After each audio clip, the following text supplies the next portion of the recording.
Welcome back to my channel. It's been a while since I've been on here. Um, because life be life and I've been busy. You know, working full time, being a part-time grad student, being a homeowner, like it get busy. So and newly became an entrepreneur, a lot. This is all very new to me. I'm doing it all myself, but I'm back. We're back. And in this video, I wanted to talk about my journey of, I guess, dating and going from single to being with my boyfriend, my current boyfriend, now for 2.5 years. And just kind of how because I did manifest my boyfriend. I manifested my relationship with him and kind of like how I did that, and where I came from before all of this. And how that kind of translates into my life now. And a few challenges that I've had being in a relationship as well. Because it's definitely been some challenges, and it's more like personal challenges, like things that I have to I have to be more aware of and conscious of because I do have a partner. So let's start from the ghetto beginnings, the humble beginnings. Basically, everybody just be talking to everybody. I talk to a lot of different people. I'm not gonna get into the details because maybe one day, but I'm not gonna go too deep into the details of like all of my dating endeavors. But I did date a lot of people growing up. I don't want to say a lot of people. Y'all know what I mean. I dated a good amount of people. And I just want to be clear that none of these were like relationships. They were all situationships. And that was a really tough thing for me to deal with, but we'll get back to that.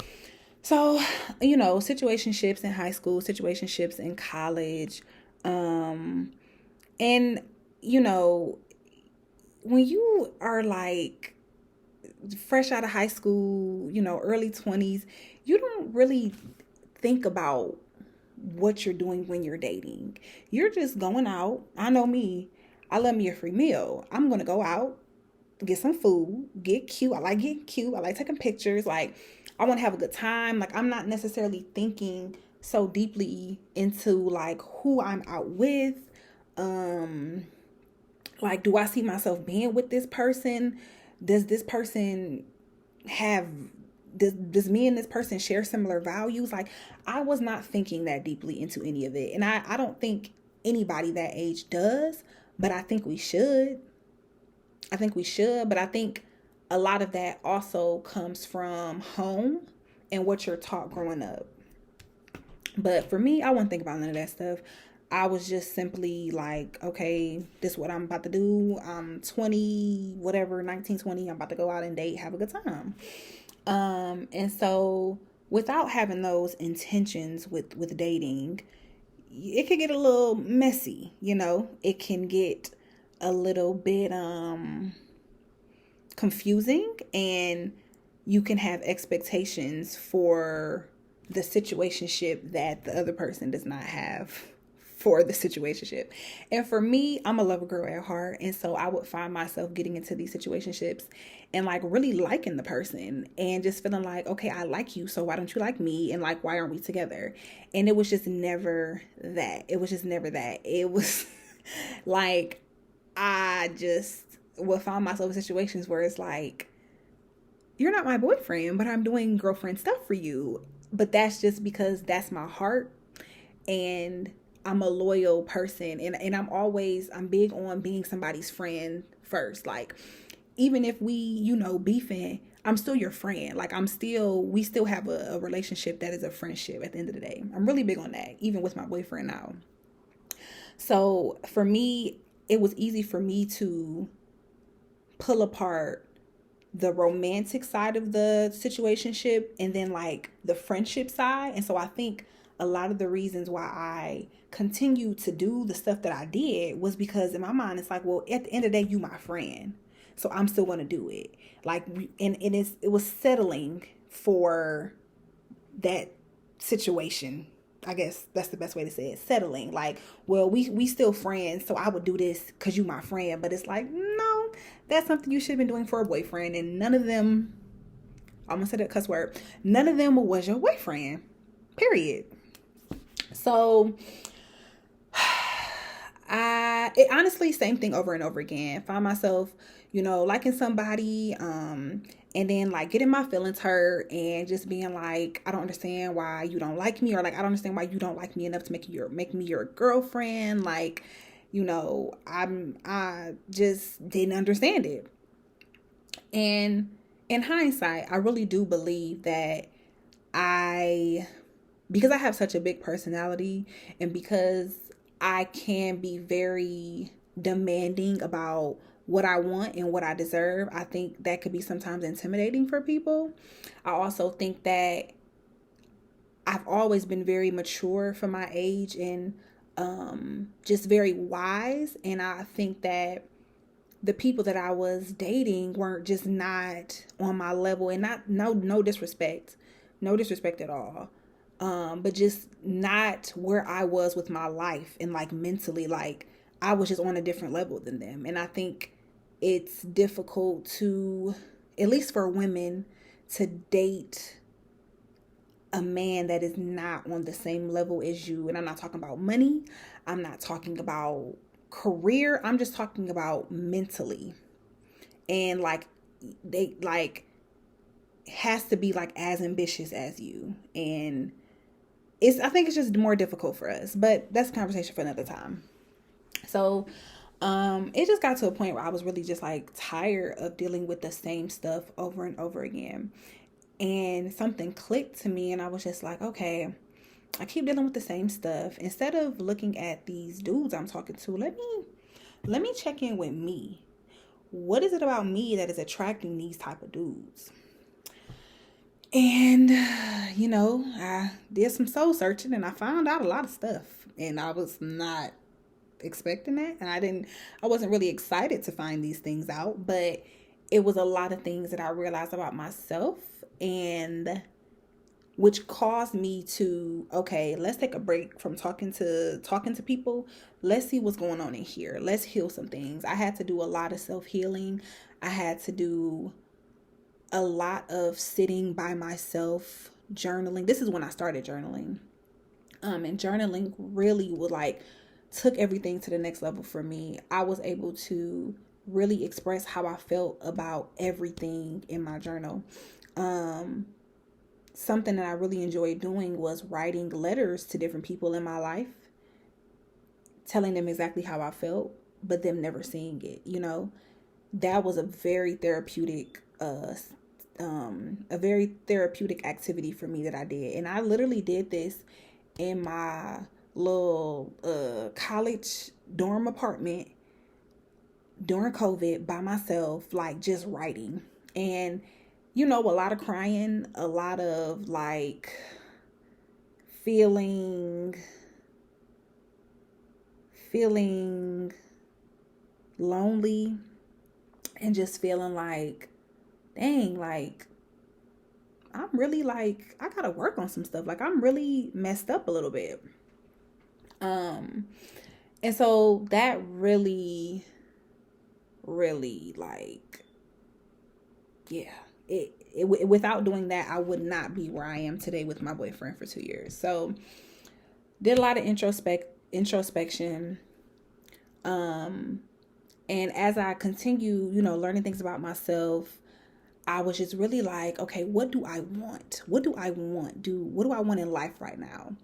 I was still in undergrad, so I knew for sure, like, I want to graduate. I knew the life that I wanted for myself, but I knew that I would not get the life that I wanted being by myself. I've always had a thing of feeling like I've never had my own person. And a person that is like always going to be there for me no matter what. And of course, when you're growing up, your parents are those people. But your parents don't own you. And when you become an adult, you don't really answer to your parents anymore. And so you become your own person. But I've always had a longing for having my own person, like somebody that is going to be there for me, right or wrong, somebody that's I know always going to have my back. Like, and so for me, that is what I craved and that is what I wanted. And I also wanted a real relationship. And so in my journal, I literally wrote down everything that I wanted in a boyfriend. And the crazy thing is I have my journal right here. I'm going to look in it. But I don't know if I'm going to read everything out. Well, my journal, y'all. Real raggedy, but I love her. I got this from Michael's Craft Store, which is so funny because my boyfriend's name is Michael. But I got this from Michael's Craft Store, where it's also my first job. And I think it's 2019 on here? December 26, 2019. That is my first journal entry in this journal. But let me see if I could find what I wrote down before I met my boyfriend. Ooh, I said I was going to get in this journal one day. I said I was going to do it. So what was that? It's been 2 years. So that was 2022. But I know I wrote this down in 2021. Let's see what we got. No, it's 2023. So I wrote it down in 2020. Y'all, I swear, after COVID, everything just became a blur for me. Everything just became a blur. Like, barely remember stuff.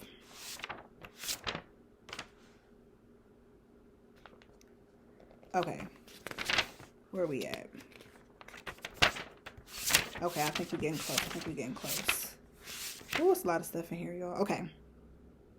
Okay, I wrote this January 6th, 2021. Let's see if I can read it all. I can read it. So I said, my ideal boyfriend will be confident, self-motivated, aggressive, charming, a leader, caring, understanding, patient, giving, sweet, kind, goofy, adventurous, active, spiritual, motivational, emotional, deep, and selfless. That's a word right there. So that's what I wrote down. And I think it's so funny to see this, but like, I think my boyfriend embodies all of these things. And honestly, a lot of the things that I wrote down were things that were qualities that I have and that I want my partner to mirror. Obviously, your partner is not going to mirror every single quality that you have, but the key qualities, you want that in return. If you're a sweet person, you want to be with somebody that's sweet. If you're a giving person, you want to be with somebody that's giving. So that's kind of what that was for me. Let me see if I have anything before this. No, I don't think I have anything. Well, maybe, but it's paragraphs, y'all. I'm not about to read through this stuff and try to figure out where it's at. So that is what I wrote. January 6, 2021. So now if we keep going,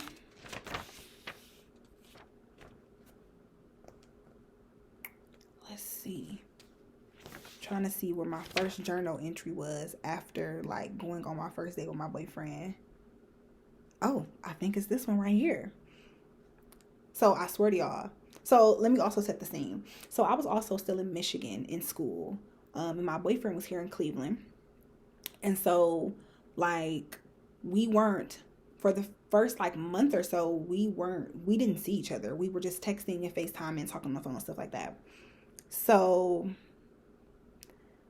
January 6, 2021 is when I wrote down what I wanted in a boyfriend. And then I have February 5th, 2021. My first like journal entry I wrote about my boyfriend. Y'all, not even a month. Literally 29 days. And I'm already writing about him. And our anniversary is like the 27th or the 29th of January. We just be kind of doing whatever. So technically I wrote down those things that I wanted in a boyfriend on January 6th, 2021. And me and my boyfriend started texting either the 27th or the 29th of January. So if we want to be technical, like 20 days worth. And like it was already there.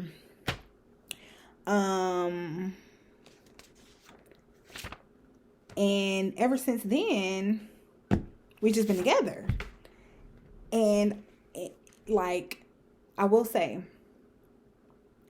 upon getting to know my boyfriend and going out on dates with my boyfriend, even talking to my boyfriend over the phone before I even met him, it was something about him that was so different that it scared me. And I almost talked myself out of being with him because it was so different than what I was used to.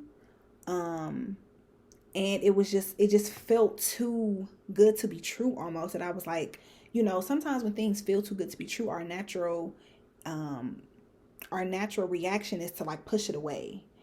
And that is what I was doing in my head. And I was like, no, like this too good to be true. Like, I don't know, like this too much. Like it was just different than any other situationship that I had ever been in. And it just was like, it didn't feel safe for me because I wasn't used to it.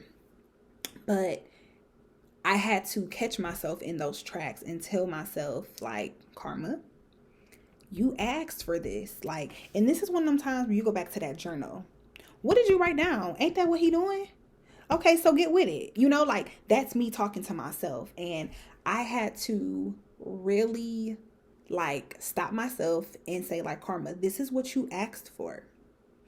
If you walk away from this, you're going to regret it.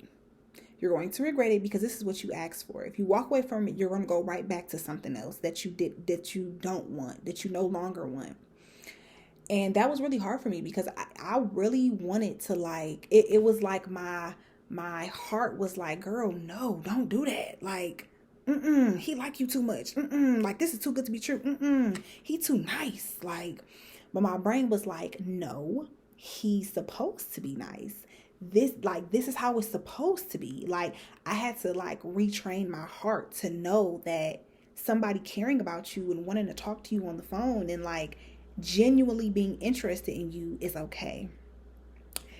And that is so deep, y'all. Like, I wish I could get a little deeper than that, but like it's just so deep. I just remember feeling like battling with myself internally like, I want to keep talking to him, but like I'm scared and like this is just not what I'm used to.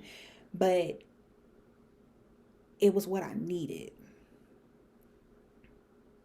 And I'm gonna just take a pause. I'll just let y'all. They be taking pauses. Like, let's just take them all. Take a pause and think about that. But seriously, it's what I needed. And so with that, this whole boyfriend thing was completely new for me. And going back to the situationships, it was very difficult for me, like going my whole life never having a real boyfriend, because I always felt like it was something wrong with me. I always felt like I wasn't pretty enough, or I just wasn't girlfriend material. And so it was really important for me that I was in a real relationship, because that's really what I wanted. Like I said, I'm a lover girl at heart. I don't like having to keep up with a bunch of people. Like, that's too much for me, because ultimately I'm only going to like one person. So I can't keep up with all that. That's too much. And so it was tough. It was tough because I always felt like it was, something I was lacking, something I didn't have. And I knew that I wanted a relationship. And so I got it. And so a few challenges that I have had being in a relationship. Actually, we're going to make this a part 2. We're going to make this a separate video, because this could get kind of long. And so I'm going to make this a separate video, but I hope that this inspired you to do some self-work and to start manifesting and praying and doing the work towards the life that you want, and attracting the people that are meant to be in your life. I hope this video aligns you with the people that you need to be aligned with, and I hope it gives you what you need to keep going and keep pushing. Thanks for watching.